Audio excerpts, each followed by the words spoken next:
A woman who's deeply insecure and feeling unworthy literally and physically shrinks herself. Her body language is smaller, her voice is softer, all those things. But men have had a slightly different message that they've been brainwashed with, which is you don't have enough. You don't have enough money. You don't have enough cars. You don't have enough girls. And so the most insecure man is often the one who does the opposite of the woman. Instead of shrinking, he physically expands. The business world often rewards a man's insecure behavior and it punishes a woman's insecure behavior. So you have this gap. If you achieve as a woman, or you're constantly working through this chip while also having imposter syndrome and shrinking yourself. Welcome to the podcast, where we introduce you to incredible humans who share their journeys with the mission to inspire you to harness your own inner tenacity to drive your life and career forward. And now, your host, Adam Posner.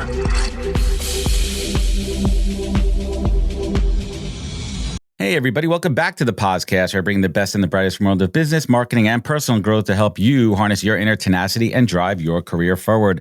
My guest today on the podcast is Lisa Carmen Wang. Lisa is the founder and CEO of Bad Bitch Empire, a community investment platform building unapologetic worth and wealth for women. She's also a former four-time USA national champion and Hall of Fame gymnast turned serial entrepreneur, angel investor, VC certified executive coach, and a global speaker. What can't she do? It's awesome. And Lisa is a graduate of Yale University and began her career at a $15 billion hedge fund, is now on a lifelong mission to help women build unapologetic worth and wealth. She built multiple companies and recently published her book, The Bad Bitch Business Bible, and is the host of the Bad Bitch Empire podcast. And I'm excited to have her on. Lisa, welcome to the show. Thank you, Adam. I'm excited to be here. We were just chatting beforehand, and we talked about how we met last year at the Unrevealed event down at Art Basel, and I had the opportunity to watch you.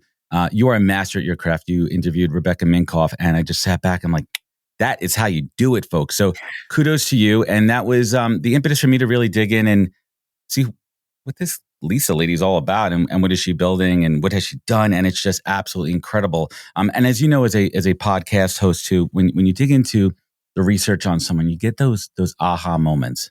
And I did not know that you were a gymnast at a young age, and let alone any gymnast, but a championship gymnast and a Hall of Fame gymnast. So if you don't mind me hitting the rewind button, where did that come from? What was it, age 9, 10? Where was that?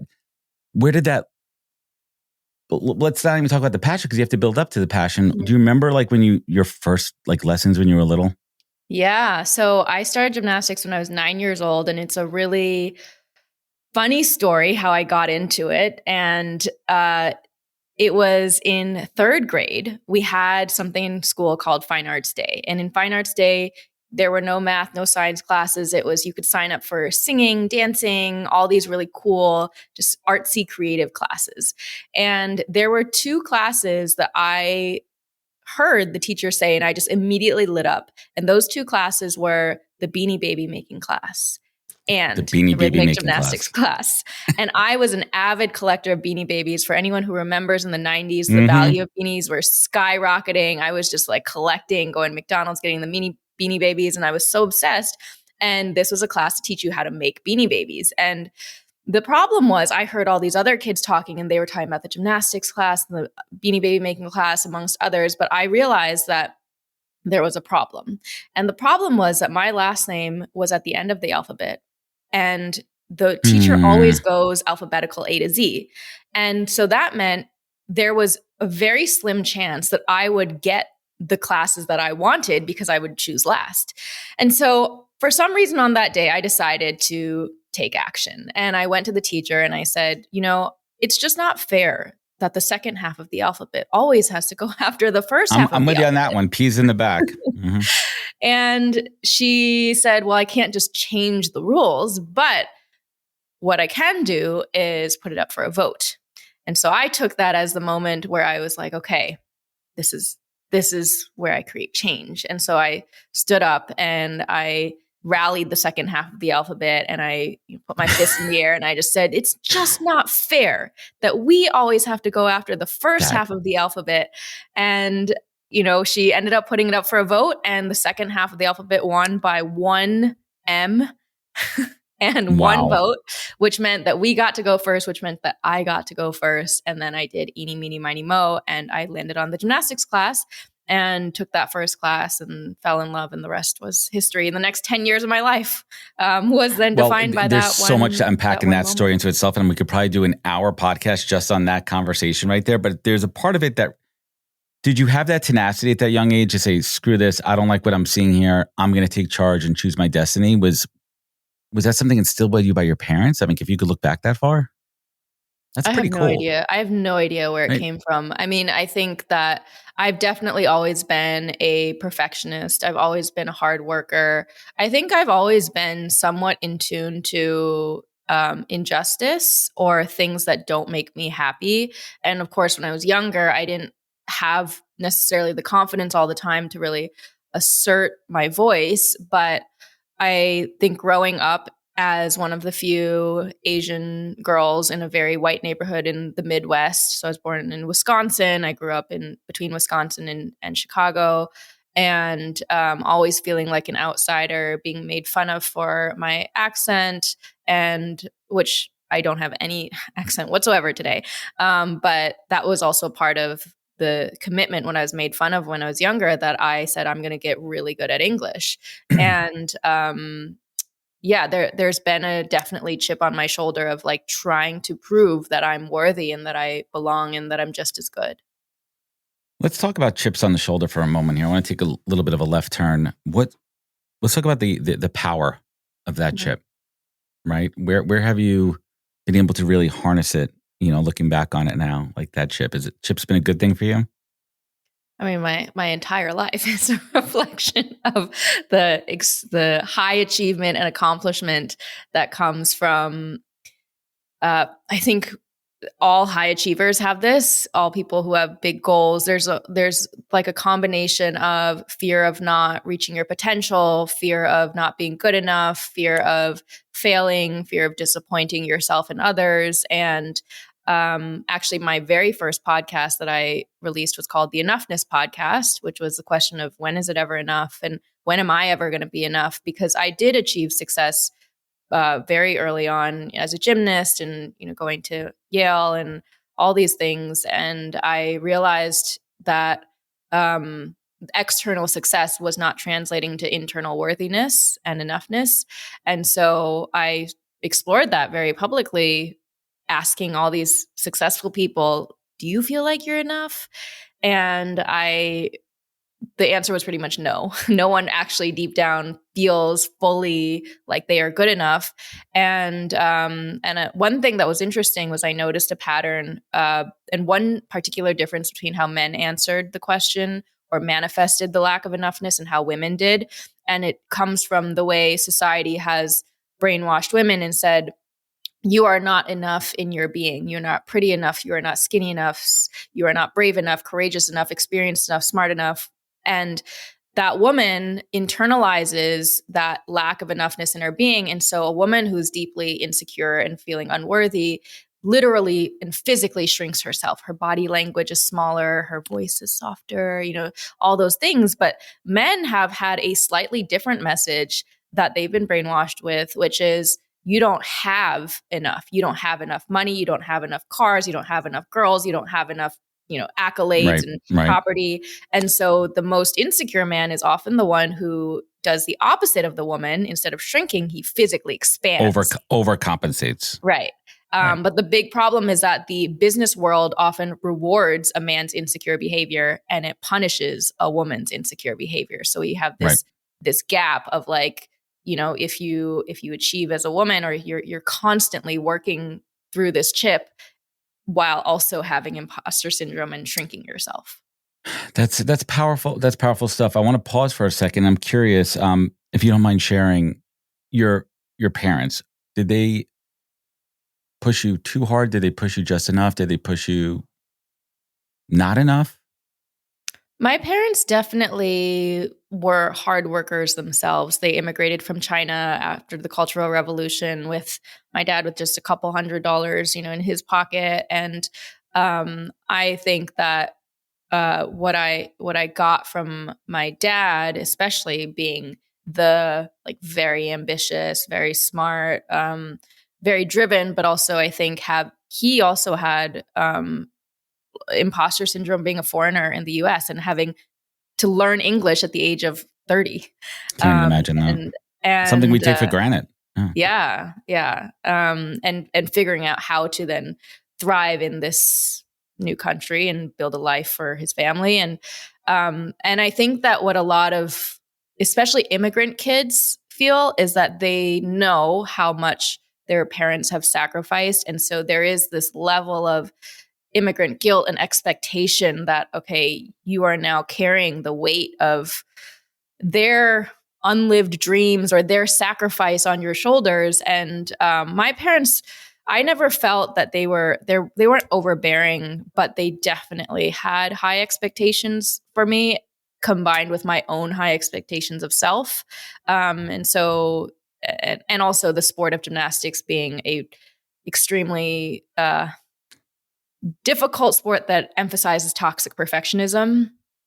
Yeah, All of let's those talk about factors. that. Let's talk about your gymnastics journey. What is one of those misconceptions out there about the gymnastics world that people might see on TV and they think one thing, but it's actually quite the opposite?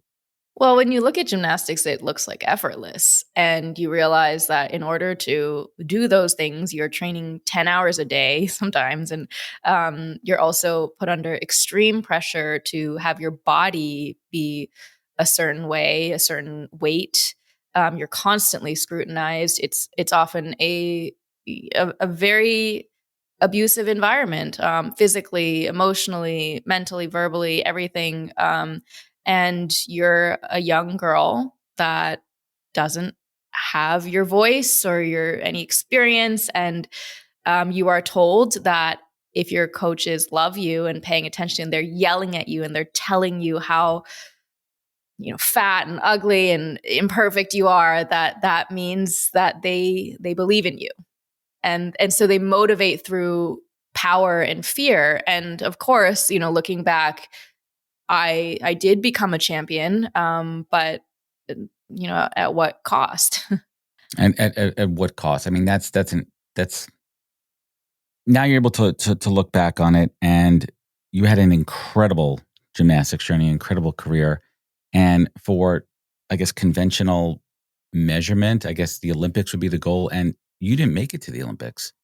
Could you share a little bit Yeah. about what that was like and what it felt? And did you feel like you were a disappointment to your parents, to yourself? I can't even imagine putting in that much hard work. I mean, I can't be in that place, and I would love for you to tell us what that's like and what you've learned from that. Yeah. So I set a decade-long dream for myself when I was 9, and once I fell in love with the sport and I realized that I was good, I was told that I had the possibility of, real shot at making the Olympics. And so that was a decade-long goal that I had, and I ended up, I was on track for it. I was national champion. I was on the world championship team 3 You're doing times. everything right. You were hitting the Yeah. marks. Yeah. And I ended up missing the world championship, like the qualification, by 0.25 tenths of a point. And which is like a toe, if you think about how slim that margin was. Jeez.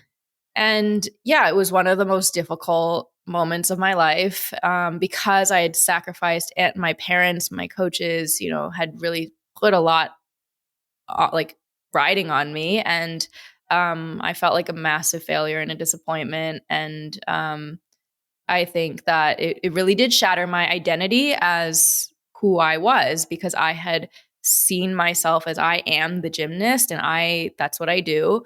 And like suddenly when you put like everything into your dream and suddenly it's not there anymore, it's very tough to figure out what to do next. And it's unfathomable. I mean, I like, as you're talking, I'm trying to relate in ways, everyone could relate and everyone's life is different. We've all had tremendous failures and disappointments. Take us to that time right afterwards. Did you say like, I'm done. I am done with gymnastics. Screw it. I gave it my all. I'm done. I'm now going to focus on my education, move something else. Or were you stuck in a dark place for a while? What was that like? Well, just around the same time that I missed the Olympics, I got acceptance to Yale University, which was also my dream school. And I ended up, really thinking about how I wanted to end this chapter of my life. And it just didn't feel right to end it losing. Because when I looked inside, I realized that I didn't have the identity of a gymnast. I had the identity of a fighter and a winner. And that's what I was. And winners never leave when they're down. And so I ended up deferring Yale for a year and bought a one-way ticket to Russia, which was pretty crazy, to train at the Russian Olympic Training Center. And for the next 9 months, that's what I did. It was the most rigorous training center in the world. And I said, I'm going to become the best possible gymnast that I can be, but this time I'm going to do it for myself and not for anyone else, because at this point I couldn't go to Olympics. So it's like, I'm literally just doing it to, prove to myself that I have, I get to write my narrative. You could do it. And so I ended up training, traveling, competing for 9 months across Europe, Grand Prix, World Cup competitions. And I ended up at the the national championships in the US and won every single gold medal. I won Athlete of the Year. And then I was like, peace, bitches. Now I am out. And that is what I'm talking about.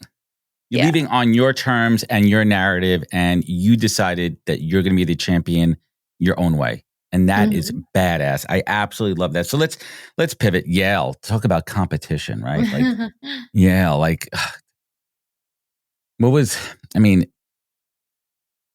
is it what they say? I mean, is it just ruthless competition there? What's it like at Yale? And what did that prepare you for? No, I didn't see Yale. No? I mean, that was a breeze after gymnastics. You're like, I'm on vacation now. This is easy stuff. I mean, it was a very interesting transition going from having training 9 hours a day, and then suddenly I had so much time. I'm like, oh, wow. Like normal kids, they just go to class and then they can eat a nice lunch. Did you have much of a social life when you were in training for gymnastics for all those years? Was this your first real major socialization? Yeah, so I didn't really have having any a life? social life in growing up. So until I went to college, I felt like college was more discovering who I was socially, just in the world outside of a competitive linear achievement. And so it was also a time of trying to figure out what my next passion was going to be, which was really difficult, having focused on one passion for my entire adolescent life, and then trying to figure out what my intellectual passion was. And I tried out 7, 8 different majors, didn't really know what I liked. And that was really difficult for me because I do like at the end of the day committing 100% to something. And it's hard when you are in that indecision moment. So I definitely found who I was. It was like I drank alcohol for the first time. I went on my first date ever, in college. Everything just kind of opened up for me. And most people, when they go to college, they've gone to a party before. They've, drank some wine or vodka shots before, and they know how to socialize. And I was just discovering a completely new side of myself. That's exciting, though. Right. That's where did the other side come from? Where did you get that first taste of entrepreneurship? Where did you get bit by that bug? Was it in college? It was. Yeah. I actually started my first, call it club startup thing. And it was called YEMA, the Yale Event Management Association. And it was, I created this events club where I was working with local businesses to help them market their stores to the student body. So I said, I'll set up events for you. I'll do the marketing for you, attract Yale students to come to your store. And so I think that was the first time where I just felt like I kind of want to try out this thing. I have this idea. I feel like I could do it. And that club lasted for, I think, a good 5 years after I graduated college, where people were still... There's some legacy there. Yeah. So that was pretty cool. So you wrap up at Yale And then was it like an automatic, this is what I want to do? And like, how'd the hedge fund world come calling? Oh, that was really random. So at Yale, they have all the investment banks and consulting firms coming and recruiting the They're scouting. students. And um, I honestly, I think everyone has this question in the beginning. I'm like, wait, so what is management consulting? Why? Right. It seems like this all encompassing BS buzzword. I mean, I remember hearing that too. Like some of my friends were like, there were MBAs, they were doing the 5-year program and they were getting scouted by, you know, the big four, the big five firms. And I'm like, what are you doing there? You're like, are you an accountant? Are you like, what? No, they we're consulting. I'm like, what the hell does that mean? Yeah. What are you consulting on? I mean, and then even investment banking, I was like, I don't really get what this is. And yeah, so I tried out some of those interviews and I ended up getting a paid fellowship to study in China for a year post-grad. And so that was really helpful. I was studying Mandarin and doing economic research just while I was traveling, and it was great. And I ended up doing some work in terms of researching some parts of the local Chinese economy, and who was going to become my boss actually ended up sitting next to me at a restaurant. It was one of those communal tables in New York where you're just sitting with like random people, this big community dinner table. And he overheard me talking to my friends about my fellowship in China, the research I was doing, and how I was kind of finishing the time up as I was thinking about what my next step would be. And then they were looking for interns, and that internship turned into a job. And I was like, well, I have nothing else to do. But in general, a lot of these firms, when it comes to consulting, banking, finance, for those big like analyst roles, they're just looking for smart people, right? Who they can train. And that's really how I got started there. Which is interesting too, because if you kind of fast forward now, which is a question I have for much later on, is when you're looking at opportunities to invest in, how much do you weigh betting on the jockey versus betting on the horse? And going back to that experience when somebody bet on you, right? How did that experience infuse now when you evaluate opportunities? Yeah. So I put a very big emphasis on the founder, because what I found in what I think, again, going back to this mindset of being a winner and being a fighter, it's either you have that hunger and that fire or you don't. And I think that sometimes I've noticed that if someone comes from privilege, if they haven't really struggled in their past, it's hard. Like they don't have that, and it doesn't matter how great the idea is. And this is also with women, a lot of, again, going back to the enoughness conversation, women have imposter syndrome, I think, a lot more, or like manifest that in ways that are where they're shrinking themselves. And I also see how that is like, that also just doesn't work. And having moved from entrepreneur, I mean, I'm still an entrepreneur, but now having also the perspective of being an investor and seeing that, it is so important for women to understand their worth, because when 100%. you are not sure about your own vision, like why would anyone else have conviction in your vision? So I definitely, at the end of the day, it's like I can't invest in a company unless I see that that tenacity in the founder of they're going to do whatever it takes to make sure they're successful. Hey everybody, I want to talk about a product and platform that I absolutely love, and our latest sponsor, Interseller, the prospecting and outreach platform of choice for recruiters and sellers. Whether you're doubling down on business development or recruiting talent, Interseller does all the heavy lifting of finding contact data, automating the email and follow-up process, and syncs all that rich data into 20 plus CRM and ATS platforms. Reach out now and get going on a 2-week free trial and let them know you heard about it from Adam on the podcast today. Check out the link on the website. I want to go back for a moment and actually talk about those 9 months in China. What was that experience like? Did you find time? Did you go back to your parents' childhood home? Did you have any of those kind of feelings of what if we stayed here? What if we grew up here? What was that experience like? We're trying to relate, like, okay, this is where, my family's from. This is the heritage. This is where the roots are. Like, Did you feel any of that, or were you so focused on the fellowship? I mean, it definitely was interesting going back to China as a I'm born in America. I was raised in America. When people see me, I have very much a Western demeanor.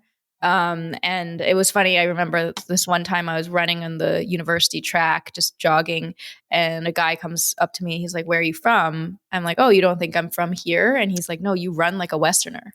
What does that like, mean? "Oh, what does that? I mean, I never heard of it too. I was like, "Oh, interesting." But yeah, when I is it a compliment? Is it an insult? Is it an observation? Like, where's it going with that? It's a compliment. I definitely think, because I think Westerners, using their term, it's like we're like, I'm like going for it. I'm leaning in. I'm leaning forward. I'm like running, and then I think they perhaps lean back a little bit. It's not as like kind of aggressively forward, which is kind of American individualism. It's just like, let's go. And you're also running as a professional, a highly tuned athlete, right? True. You're running a little bit different, so it's like noticeable. It's like, geez, is that a Ferrari out there, or Yeah. Ford But Pinto?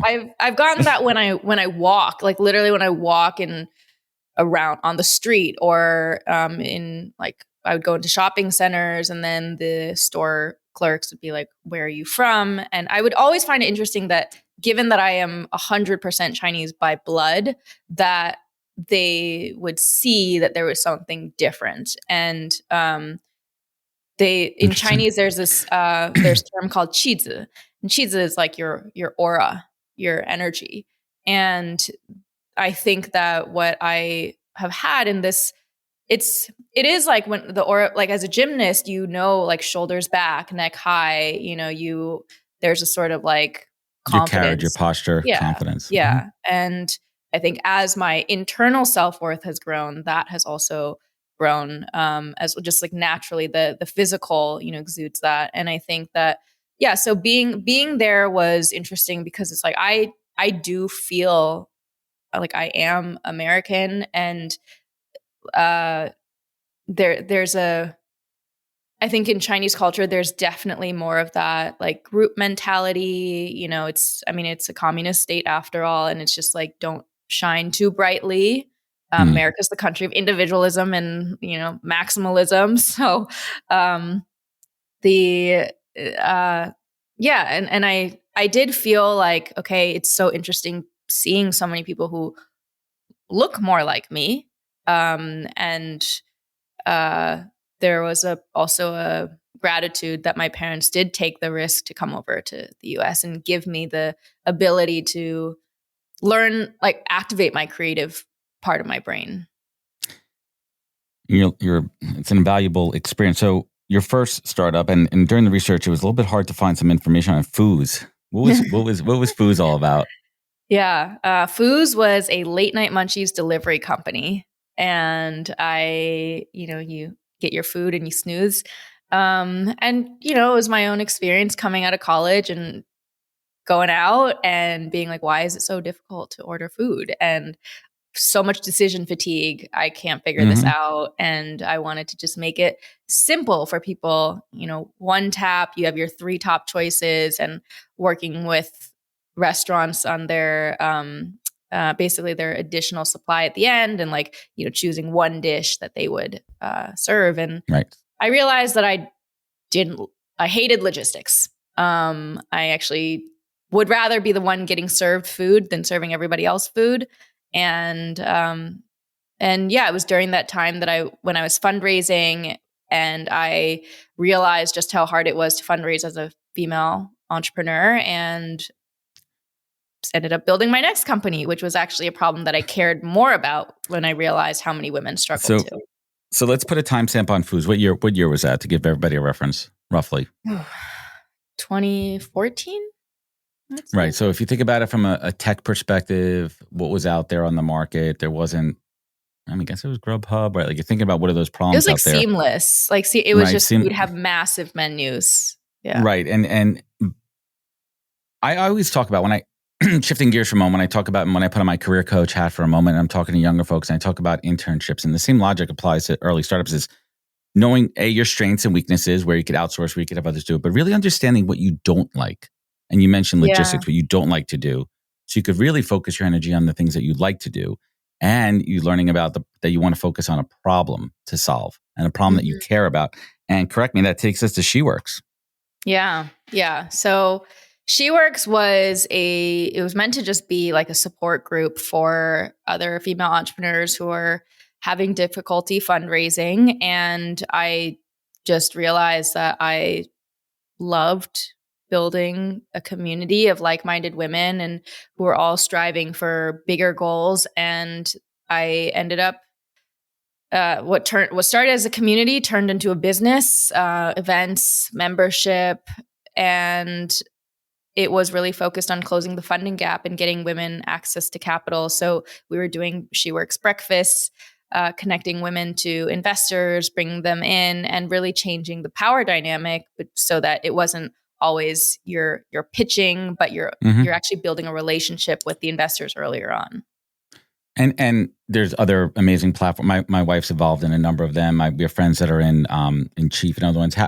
What was the point of differentiation between SheWorks and, say, a Chief or some of these other female empowerment business organizations? Yeah. I mean, we started pre-Me Too. Like there was no Chief. There was really not much conversation at all vocally around the funding gap and female entrepreneurship. And, it was a very different world even then than it is now, where there's a proliferation of these kinds of groups. But I would say that the focus was really on connecting women who were actively fundraising directly with investors and bringing them into our breakfast format. And then we had our SheWorks 100 Summit. We brought in 100 women, nearly 50 top VCs and angels. And so everyone had the opportunity to really connect with each other in a very different dynamic way. And so we had chapters and chapter directors. And I think it back then it was also very much a movement. And right. Yeah. So SheWorks gets acquired by Republic. What was that experience like, being on that side of the negotiation table? What did you learn from that? What I learned from that was the importance of aligning yourself with a company that you think has aligned vision and values and can really preserve the brand integrity. And I think it was also just, it was funny because I had a vision for it. And I realized that I had kind of gotten to where I wanted to with SheWorks and the brand. And I was like, I feel like I'm ready for the next step. I feel like for the next evolution. And, I was thinking outside of the box in terms of, well, what's the new wave of fundraising? And they were the market leader in equity crowdfunding and involving, the democratizing access, involving the masses. And so I was not about to go build my own, investment tech platform at that point. And so it kind of made sense. And then it was really just a conversation of aligned vision and values. Tremendous learning. So let's get into the bad bitch story and tell everyone out there where the origin, the ethos, and this whole mentality, the good girl mentality, because it's kind of a play on bad bitch, good girl mentality. I'd love if you could dig in. Let's unpack it. Let's go in here. Sure. So as part of the work that I've done in terms of coaching and working with female leaders and startup CEOs, was realizing that all these women were coming to me asking for everything from negotiation to fundraising tips, and that the issue was not the tactics. It was actually, at the end of the day, that they didn't feel like they were worthy or deserving of the money, the opportunities. And I realized that there was something much deeper, like in the subconscious, that we had to tackle. And I always consider I'm always my first guinea pig when I analyze myself and say, okay, why did I react this way? Why do I feel this way? Why am I limiting myself this way? And what I saw in myself, I saw in all these women. And it was just the realization of now the term that I use is good girl brainwashing. And good girl brainwashing are all the societal media messages that train women to be silent, to play small and be subordinate to the status quo. And it trains us to not bet on ourselves, to be afraid of risk, to not dream bigger. It has good girl habits like people pleasing and toxic perfectionism and not asserting your voice, not asserting your boundaries. And at the end of the day, what it does is it causes you to be afraid of betting on your own dreams, and you prioritize everyone else and everyone else's dreams before your own, because there's a part of you that doesn't feel like it's possible or that you're worthy of having that be a reality. And it goes so deep. And I talk about this in my book, of everything from religion to philosophy to the way our capitalist system really structures a woman's role in all of it, and how we have been shamed around everything from having a voice, having pride in our bodies. And that's why I say definition of a bad bitch is a woman who unapologetically takes charge of her body, her boundaries, and her bank account. And I chose the word bitch very intentionally because this is a word that we often use to describe a woman who is, say, cold or aggressive or negative connotation. Yeah, too opinionated and maybe too pushy. And what I realized is what that's actually describing oftentimes, especially in the context of a woman being a leader, is that's actually just a woman who knows what she wants, is very clear about her opinions and what she cares about, is unwilling to tolerate disrespect, and is going to walk away from anything that doesn't see her value. And so what we have actually turned the word bitch into, it's a way to weaponize a woman's power against her. And so the reclamation of the word bitch is really a reclamation of our power as women. And then, of course, being a bad bitch is also just embracing that playful side of saying, you know, we like you don't have to be a good girl to be accepted. You can do things your own way, and you can really break down barriers and be unapologetic about that. I love it. First and foremost, I am married to a badass bad bitch, and everything that you're saying exemplifies her and what she's built. And by the time this episode airs, I would have recorded my 300th episode with my wife, and we're going to dig into this.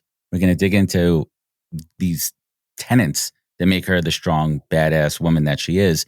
And I'm also a proud girl dad. My daughter is everything. I name my company after her. This is the legacy. Everything that I'm doing is for her and her brother, who wasn't born when I launched this, but he'll get his eventually. What advice would you give me as a father to raise my daughter with these tenets and principles and values that you're discussing? I mean, I think that one thing that we tend to do with girls is we tend to see girls generally as like a bit more fragile or need to be protected. And rather than focusing, I think, on ways in which she has to fit in certain boxes, I think one of the things is really allowing her to see what's possible for her and allowing her to speak her opinion and say, you know, what do you think about this? Like, what are your thoughts on this? Oftentimes girls are complimented for how pretty they are, how, you know, sweet they are, how kind and giving and nice they are. And rather, can we also compliment her on, wow, you have such an incredible imagination. Like, wow, you're so creative. And love it. That sort of positive reinforcement of her mind and her voice, rather than just positive reinforcement of how she looks and how she is helpful to other people, I think does a lot. Well, it's good to hear that, because we are on the right track with that. So let's pivot and let's talk about the book. What did you learn about yourself? I love asking authors this question. What did you learn about yourself, Lisa, from the process of writing the book? So the book took 2.5 years from book deal to publishing. And the interesting thing about writing a book like the Bad Bitch Business Bible is that it's very intimidating to be the author of that Bible and to look in the mirror every day and say, I am the bad bitch. And when I started it, the term bad bitch was this term that I kind of muttered, you know, it's like, P.S. I'm a bad bitch. This is my alter ego persona. And I realized as I was writing the book and kind of sharing advice, my own good girl experiences and mistakes, and how I would recommend my reader to take action to overcome those things, that there were still parts of my life that I was not fully embodying being the bad bitch I was talking about. I wasn't walking the walk. I was still allowing other people to cross my boundaries. I was still not prioritizing myself in the way that I wanted to. I was still not necessarily asserting my worth fully. And I just realized that I couldn't, in good faith, write this book if I wasn't walking the bad bitch walk. And so it really forced me to level up in a lot of ways. And also to realize that being a bad bitch isn't always just about being like,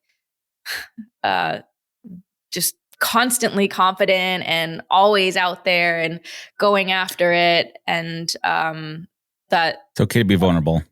Yeah. So, I mean, my book is extremely vulnerable, which sometimes people are surprised about when they see the cover, like a very strong, unapologetic, confident woman. And I think that at the end of really what this book is all about, and being a bad bitch is all about, is radical self-acceptance, self-trust, self-belief, and self-love. And I think that's where the Bad Bitch Empire has come about, and the slogan of unapologetic worth and wealth for women, which is that the idea of there isn't perfection. Like there isn't that moment when you're like, I just am. And it's a constant evolution of stepping into your most authentic and powerful self. And I think that that's, as I have learned to love and forgive myself, and on a daily basis, it's you're never 100% perfect each day. No. And so can't. Yeah. So I think it's even for me, the evolution of what does it mean to be a bad bitch, because also I also realized that what I was putting myself in a trap of, ironically, it was like the toxic perfectionism again, was okay, now that gymnastics. now that people see me as this woman, I have to put on this, like, I'm just like crushing it. It's like, great. I'm building this empire and it's awesome. We're making money. And I was like, there's so many tough days, and it actually doesn't get easier. No. Now it feels like there's even more pressure, because like if you're running an empire, a bad bitch empire, that brand, the weight gotta be delivering on the promise of the empire. I know. Right? Empire can't be, it's gotta be something there. And there's pressure there. Lisa, who's this book for? Who should be picking it up? I think it's really for, first and foremost, it's for any woman who feels like she was meant for more, that feels like sometimes her doubt gets in the way of her own dreams, that she feels like she wants to, but maybe something's holding her back. She deals with imposter syndrome, but she's ambitious. She wants to create change in the world. She wants to be a leader, and she wants to do it her way. And she feels like perhaps there's something in this current system or reality that isn't serving her. And she's tired of fitting into the same box and listening to what everyone else tells her she should be doing. And I also think for men, there are a good amount of men who have picked up this book and actually read it. And as they realize, like, wow, there's a lot of things that I as a man can learn, and also to more deeply understand the nuances of the feminine perspective in the workplace and in this world. See, that's critical. In this world of DEI and B, this world of inclusion and equity and understanding, leaders, even in this 2023, so many male leaders are lacking that perspective. I mean, this should be like almost a mandatory, coursework before you get into the C-suite at a Fortune 500 company.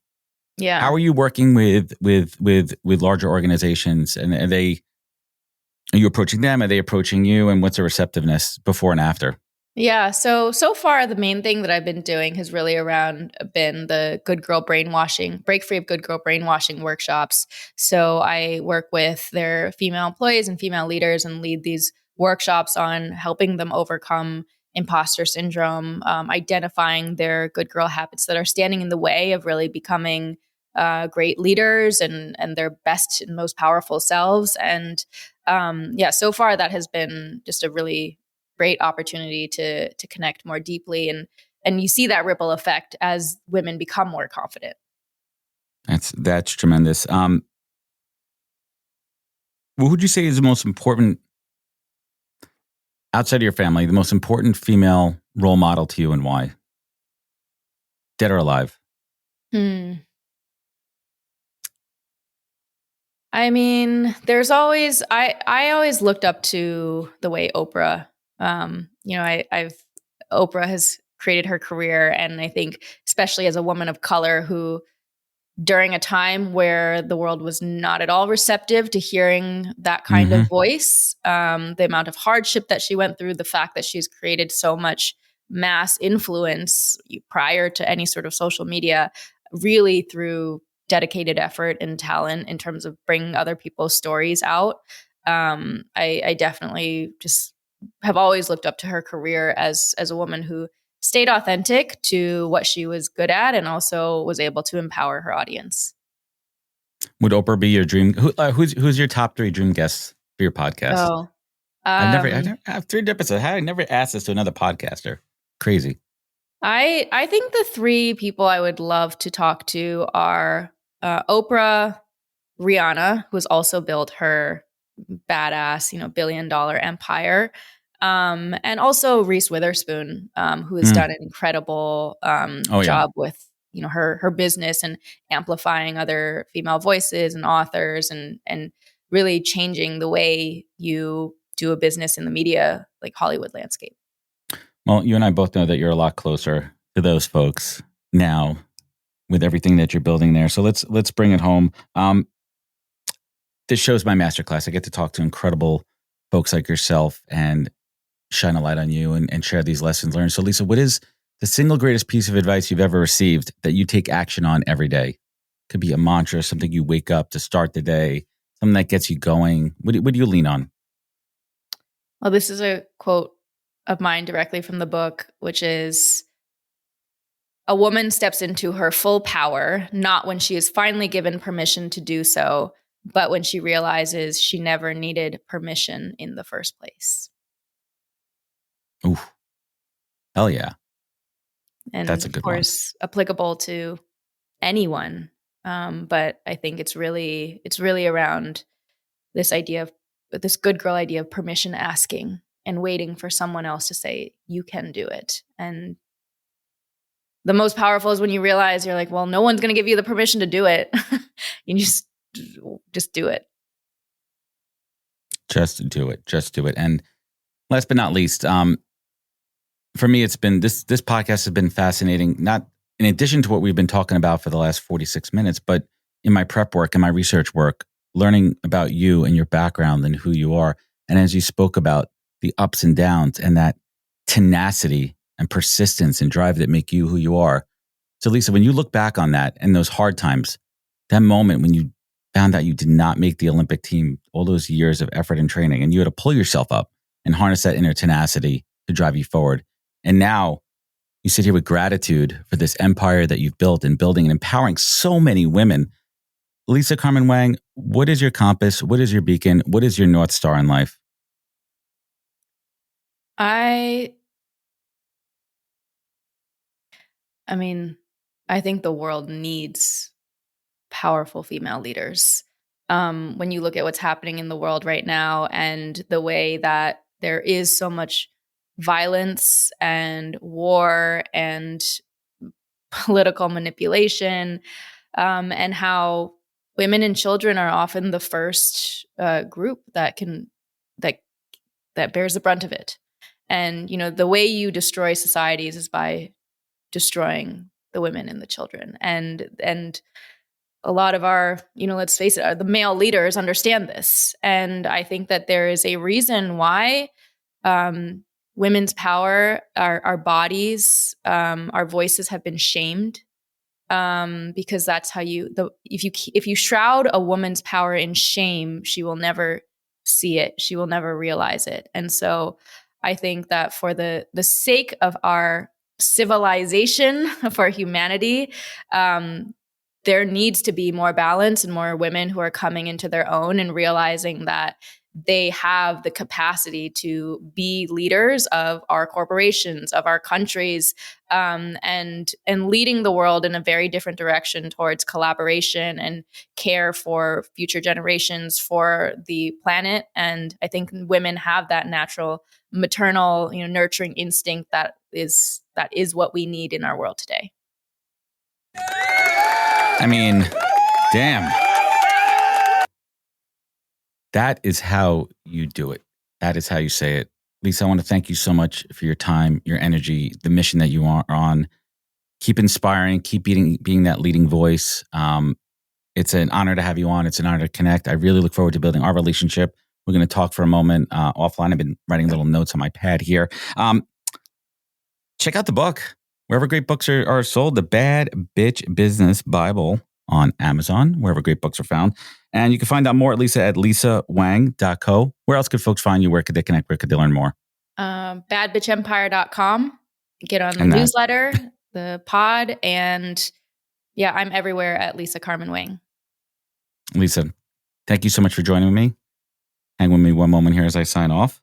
Everyone listening, I hope that you enjoyed this episode. This is a fantastic, fantastic show. I want to thank Lisa so much for joining me. You know where to find out more at thepodcast.com. Follow us on all the social media channels. If you love this show, leave a review. Rating it goes a long way. Remember, be good to yourself, be better to others, and catch us next week for another great episode of the podcast. Take care, everybody. Wisdom is forever, but for us, it's time to go. Thank you for joining us. Luckily, we'll be back with our next episode soon, jam-packed with more incredible humans. Thank you for listening, subscribing, and sharing. To join the conversation, search The Podcast on LinkedIn. And to catch up on past episodes and more info, please visit www.thepodcast.com.